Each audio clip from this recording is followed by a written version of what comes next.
नमस्कार दोस्तों। एक बार माता लक्ष्मी भगवान विष्णु से मिलने के लिए जाती हैं और कहने लगती है, प्रभु, जब मैं आपसे मिलने के लिए आ रही थी तो मेरी नजर मृत्युलोक पर पड़ी। वहां मैंने देखा कि 3 स्त्रियां जो आपस में सहेली थीं, उनमें से 2 स्त्रियां विधवा होकर के दुखी जीवन जी रही थी, जबकि एक स्त्री सुहागन होकर के अपने पति के साथ सुखी जीवन जी रही थी। प्रभु, यह बात मेरी समझ में नहीं आई, इसलिए मेरे मन में 3 प्रश्न बुझने लगे। अब मैं आपसे यह चाहती हूं कि आप मेरे तीनों प्रश्नों के उत्तर दे करके मुझे संतुष्ट करने की कृपा करें। मित्रों, इस प्रकार माता लक्ष्मी की बात को सुनकर भगवान विष्णु कहते हैं, हे लक्ष्मी, तुम मुझे अपने तीनों कष्ट बताओ। मैं तुम्हें तुम्हारे प्रश्नों के उत्तर देकर के पूरी तरह संतुष्ट करने का प्रयास करूंगा। अब माता लक्ष्मी कहती है, प्रभु, मेरा पहला प्रश्न है, कौन सी स्त्री समय से पहले विधवा हो जाती है? मेरा दूसरा प्रश्न है, कौन सी स्त्री को जीवन में कभी सुख नहीं मिलता? और मेरा तीसरा प्रश्न है, कौन सी चीज ऐसी है जो एक पत्नी अपने पति को मांगने से भी नहीं देती? मित्रों, इस प्रकार माता लक्ष्मी के प्रश्नों को सुनकर के भगवान विष्णु कहने लगे, तुम जिन स्त्रियां की बात कर रही हो, उनमें से 2 स्त्रियां विधवा होकर अपना दुखी जीवन जी रही हैं, और वहीं पर एक स्त्री सुहागन होकर के अपने पति के साथ में अपना सुखी जीवन जी रही है। तुम जानना चाहती हो आखिरकार ऐसा क्यों है, तो मैं तुम्हें एक छोटी सी कहानी सुनाता हूं। इस कहानी को बहुत ही ध्यान से सुनना। आधी अधूरी कहानी सुनने वालों को आधा अधूरा ही ज्ञान प्राप्त होता है, जो जीवन में कभी काम नहीं आता, क्योंकि तुम्हारे तीनों प्रश्नों के उत्तर किसी छोटी सी कहानी में समाये हुए हैं। यदि तुमने ध्यान से सुना तो तुम्हारी तीनों प्रश्नों के उत्तर तो अवश्य मिलेंगे और तुम्हें संतुष्टि प्राप्त होगी। मित्रों, माता लक्ष्मी कहती, प्रभु, मैं आपकी बात से सहमत हूं। आप कहानी शुरू करो, मैं कहानी को पूरी मन से सुनूंगी, और जब तक आप कहानी बोलेंगे तब तक मेरा मन किसी दूसरे स्थान पर नहीं जाएगा। तो मित्रों, कहानी शुरू करने से पहले मेरा आप सभी से अनुरोध है कि आप हमारे चैनल को सब्सक्राइब अवश्य करें और कहानी के अंत तक बने रहें, क्योंकि आज की कहानी आपके लिए बहुत ही महत्वपूर्ण होने वाली है। तो आइए आज कुछ नया सीखते हैं। भगवान विष्णु कहते हैं, हे लक्ष्मी, सबसे पहले मैं तुम्हें उस स्त्री की कहानी सुनाता हूं जो सुहागन बनकर के सुखी जीवन जी रही है। देखो, जिस सुहागन स्त्री की तुम बात कर रही हो, वो स्त्री एक राजा के नौकर की पत्नी है, और जिस नौकर की वो पत्नी है, उस नौकर को अपनी पत्नी पर पूर्ण विश्वास और भरोसा है कि वो पतिव्रता है, जिसकी महिमा वो अपने साथियों में बार बार करता है।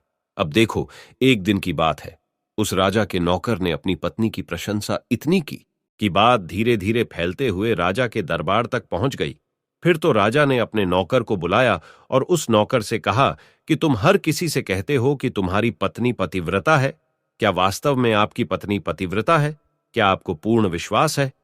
इस प्रकार राजा की बात सुनकर के नौकर कहने लगा, महाराज, मुझे पूरा विश्वास है और पूरे से भी आगे विश्वास है कि मेरी पत्नी पूरी तरह पतिव्रता है। अब उसी समय पर राजा का महामंत्री कहने लगता है, यदि मैं तेरी पत्नी का पतिव्रता धर्म खंडित कर दूं तो तुझे क्या सजा मिलनी चाहिए? फिर तो नौकर ने कहा, यदि तुम मेरी पत्नी का पतिव्रता धर्म खंडित कर देते हो तो महाराज मुझे फांसी लगा देना। अब उधर वो राजा का नौकर भी मंत्री से कहता है, यदि महाराज यह मेरी पत्नी का पतिव्रता धर्म खंडित नहीं कर पाए तो इनको सजा क्या मिलनी चाहिए?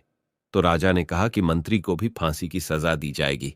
फिर भगवान विष्णु कहते, हे लक्ष्मी, मंत्री ने स्वीकार कर लिया और नौकर से पूछा कि क्या वस्तु लाऊं जिससे तू माने कि मैं तेरी पत्नी का धर्म खंडित करने में सफल हुआ? तो नौकर ने कहा, मंत्री, यदि तुम मेरे घर से जाकर के मेरे विवाह के समय पर मुझे एक पटका मिला था और एक कतार मिली थी, वो मेरी पत्नी ने बहुत ही संभाल कर रखी है, जो सुहाग की निशानी मानी जाती है। यदि तू पटका और कटार लाकर मुझे दिखा दे तो मैं मान जाऊंगा कि मेरी पत्नी का धर्म तूने पूरी तरह नष्ट कर दिया है। अब शर्त स्वीकार हो जाने के बाद में वो मंत्री शहर में जाता है और एक दुती से जाकर मिलता है।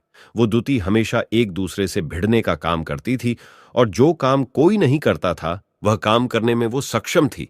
फिर इस प्रकार उस मंत्री ने उस दुती को अपने स्वार्थ के लिए बुलाया और दुती से कहा कि देखो, इस नाम का एक व्यक्ति है, उससे मेरी शर्त लगी है। और फिर उसने उस शर्त के बारे में उसको सारा कुछ बता दिया। फिर वो उस दुती से कहने लगा, तू कैसे भी करके उस स्त्री से मेरा संपर्क करवा दे। तुझे जितना धन चाहिए मैं उतना धन दूंगा। इस प्रकार मंत्री की बात सुनकर कि दुती कहने लगी, भाई, तू उस औरत के बारे में बात मत कर। वो औरत पूरी तरह से पतिव्रता है, तेरी ओर थूकेगी भी नहीं, तेरी शक्ल भी नहीं देखेगी, और उनके परिवार के व्यक्ति खूंखार है। तेरी खाल उतार लेंगे। तो मंत्री कहने लगा, ठीक है, यदि तू मेरा उससे संपर्क नहीं करवा सकती है तो एक काम कर दे, उसके घर जाकर के पटका और कटार चुरा कर ला दे, और उसकी पत्नी के गुप्तांग के पास में यदि कोई चिन्ह हो तो वो चिन्ह भी मुझे देख करके बता दे, फिर मैं तुझे मुंह मांगा इनाम दूंगा। यह बात दुती की समझ में आ गई और उसने कहा, ठीक है, मैं तुम्हारा काम अवश्य करूंगी। नौकर शहर में रहता था। दुती नौकर के घर जाती है, उसकी पत्नी से जाकर बोलती है, हे बेटी, मैं तेरी पति की बुआ हूं, मैं कई बरसों के बाद आई हूं। फिर उस स्त्री ने कहा, आओ बुआ जी, मैंने आपको पहले कभी देखा नहीं, इसलिए पहचान नहीं पाई। और इस प्रकार उस दुती को उस नौकर की पतिव्रता स्त्री ने बहुत बड़ा सम्मान दिया, मगर उसे क्या मालूम था कि यह उसके साथ में छल करने आई है। अब भगवान विष्णु कहते हैं, लक्ष्मी, इस प्रकार वो दुती उस पतिव्रता स्त्री के साथ में 2 दिन तक रुकी। जिस समय वो स्त्री स्नान करने लगी तो दुती उठ करके उस पतिव्रता के कमर मलने लगी। उस पतिव्रता स्त्री ने बहुत मना किया, फिर भी वो दुती नहीं मानी और कहने लगी, मुझे तो बेटी से भी प्यारी लगती हो तो मना मत करो। काफी दिनों के बाद में मेरी तुम्हारी मुलाकात पहली बार हुई है। अब ऐसा कहकर कि वह दुती मुख पर हाथ फिराने लगी। फिर आंखों को धोने के बहाने से उस दुती ने उस पतिव्रता स्त्री की आंखों पर पानी मार दिया और उस स्त्री की आंखें बंद हो गईं। इस प्रकार गुप्तांग के पास में जांघ पर उस स्त्री के एक तिल नमस्कार। जो दुती ने देख लिया। बस उसका काम बन गया। उधर ही स्नान करने के बाद में जब वह पतिव्रता स्त्री रसोई में खाना बनाने गई तो दुती को मौका मिल गया और उसने पटका और कटार उस नौकर के घर से चुरा ली और वहां से एकदम से भाग गई। और जाकर के दुती ने वो पटका और कटार मंत्री को दे दिए और उस पतिव्रता स्त्री के जांघ पर तिल की निशानी भी बता दी। फिर वह मंत्री पटका और कटार लेकर के सीधा राजा के दरबार में पहुंचा और राजा से जाकर कहा, महाराज, मैंने नौकर की पत्नी के साथ में 2 दिन बिताए और यह पटका तथा कटार उसी के हाथों से लेकर आया हूं। फिर तो राजा ने दरबार लगाया और नौकर को बुलाया तथा महामंत्री से सभा में पटका और कटार नौकर को दिखाने के लिए कहा। फिर राजा की आज्ञा पाकर के मंत्री ने उस नौकर को पटका और कटार दिखाई और उसकी पत्नी की जांघ पर तिल भी बताया तो नौकर मान गया कि वास्तव में आज मेरी पत्नी ने अपना पतिव्रता धर्म पूरी तरह से भंग करवा लिया। भगवान विष्णु कहते हैं, लक्ष्मी, फिर तो राजा ने फांसी का दिन 15 दिन के बाद में रख दिया और कहा कि नौकर को 15 दिन के बाद में फांसी पर चढ़ाया जाएगा। और इस प्रकार से नौकर से उसकी अंतिम इच्छा पूछी तो नौकर ने कहा कि मैं अपनी पत्नी से अंतिम बार मिलना चाहता हूं। इस प्रकार राजा ने उस नौकर को आज्ञा दी कि ठीक है, तुम अपनी पत्नी से मिल सकते हो। फिर नौकर अपने घर गया और अपनी पत्नी से कहा कि आपने मेरे साथ में बहुत बड़ा विश्वासघात किया। मैंने आपके विश्वास पर मंत्री से ऐसी शर्त लगाई थी कि राजा के दरबार में राजा के सामने मैंने कहा था कि मेरी पत्नी का पतिव्रता धर्म कोई नष्ट कर दे तो मुझे फांसी लगा देना। अब मुझे 15 दिन के बाद में फांसी लगा दी जाएगी।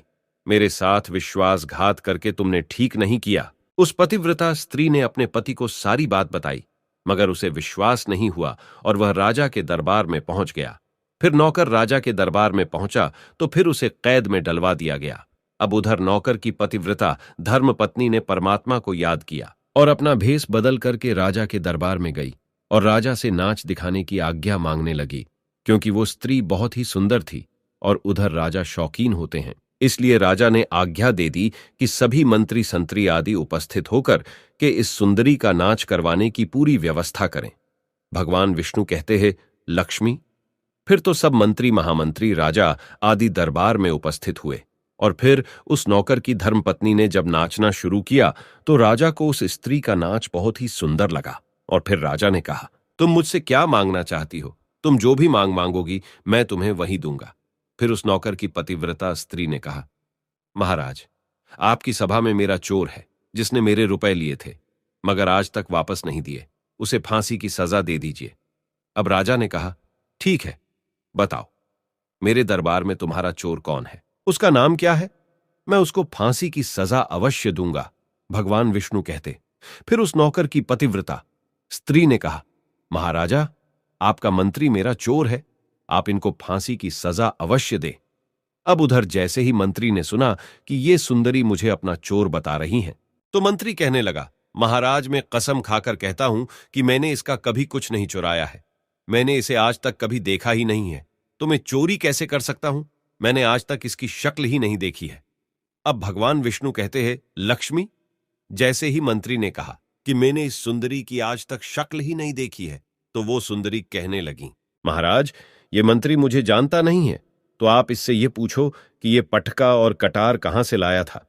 मैं उस नौकर की पत्नी हूं जो आपके यहां पर नौकरी करता है, और आप मेरे निर्दोष पति को फांसी चढ़ाने वाले हैं। अब मैं आपको पूरी दस्ता सुनाती हूं। ये जो आपका मंत्री है, इसने मेरे पास में अपनी एक दुती को भेज करके मेरी जांघ के तिल का पता लगाया, और उसी ने यह पटका और कटार चुराकर के इसको लाकर के दी। और आपके मंत्री के द्वारा भेजी गई दुती जब मेरे घर पर आई थी, तो उसने मुझसे कहा था कि वो मेरे पति की बुआ है और वह पहली बार आई है, इसीलिए मैं उसको पहचान नहीं सकी। और महाराज, जिस प्रकार मैंने उस स्त्री को अपने यहां पर बहुत बड़ा सम्मान दिया और अपने घर पर उसके ठहरने की व्यवस्था की, और इस प्रकार उस नौकर की पतिव्रता स्त्री की बात को सुन करके राजा ने दुती को बुलाया। फिर उस दुती ने राजा को सारी सच्चाई बता दी, जिससे राजा ने उस नौकर को रिहा कर दिया और मंत्री को फांसी पर चढ़ा दिया। भगवान विष्णु कहते हैं, हे लक्ष्मी, इस प्रकार उस नौकर की पतिव्रता स्त्री ने अंत में राजा से कहा, महाराज मैं अपने पति से बहुत प्यार करती हूं। मैं एक चरित्रवान स्त्री हूं।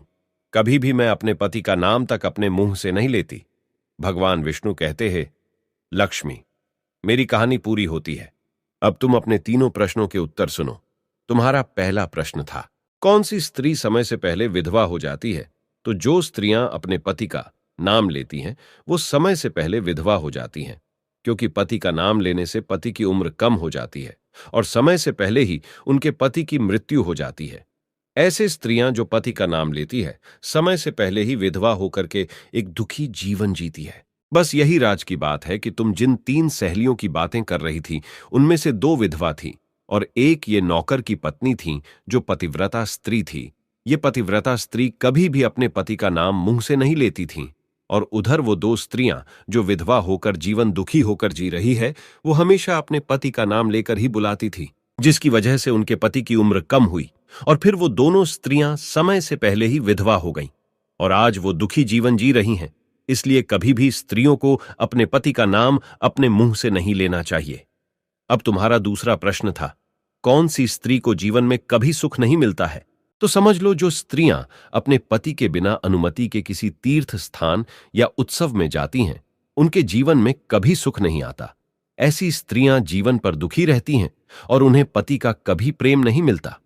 भगवान विष्णु कहते हैं, लक्ष्मी, तुम्हारा तीसरा प्रश्न था कि ऐसी कौन सी चीज है जो एक पत्नी अपने पति को मांगने से भी नहीं देती? तो समझ लो, वह चीज गाली है।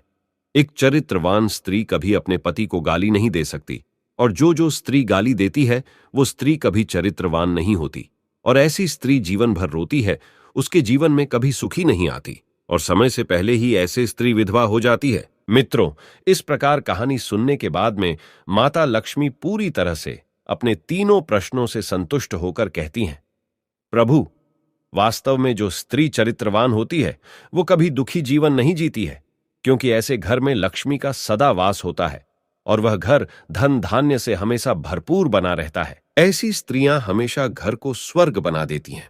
तो दोस्तों, यदि आपको ये वीडियो पसंद आई हो तो प्लीज आप हमारे चैनल को सब्सक्राइब अवश्य करें, वीडियो को लाइक करें, और दोस्तों सच्ची श्रद्धा से कमेंट में जरूर लिखें, जय श्री राम, जय हनुमान।